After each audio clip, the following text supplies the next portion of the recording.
पक्ष फोडण्यापेक्षा पेपरफुटी थांबवण्यावर लक्ष द्यायला हवं होतं। टीईटी घोटाळ्यावरून आदित्य ठाकरेंचा हल्लाबोल।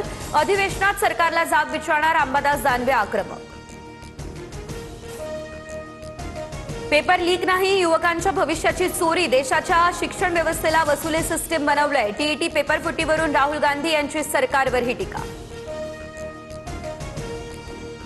हजारो मुंबईकरांना मारण्याचा मोठा कट उधळून लावला। मोहरमच्या मिरवणुकीमध्ये पेन किलर म्हणून उंदीर मारणाऱ्या विषारी गोळ्यांचं वाटप। तर झिंक फॉस्फाईड मिसळलेल्या 15,000 कॅप्सूल करण्यात आला जप्त।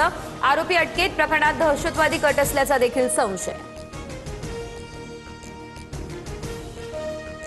जुलैच्या दुसऱ्या आठवड्यामध्ये शेतकऱ्यांना कर्जमाफीचा लाभ मिळणार। महाकर्जमुक्तीची अंमलबजावणी अंतिम टप्प्यात। या योजनेअंतर्गत 2 लाखांपर्यंत कर्जमुक्ती। ओटीएस सुविधा आणि नियमित कर्जफेड करणाऱ्यांना 50,000 रुपयांपर्यंत प्रोत्साहनपर लाभ मिळणार। अल निनोच्या संकटावर एकजुटीने मात करू। नैसर्गिक आपत्तीसमोर हार न मानण्याचा निर्धार।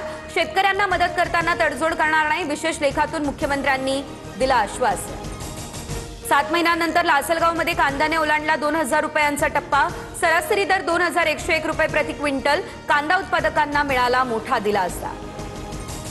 गजानन महाराजांची पालखी पातूरच्या घाटातून वाशिमकडे मार्गस्थ। महाराजांच्या पालखीचे विहंगम दृश्य समोर।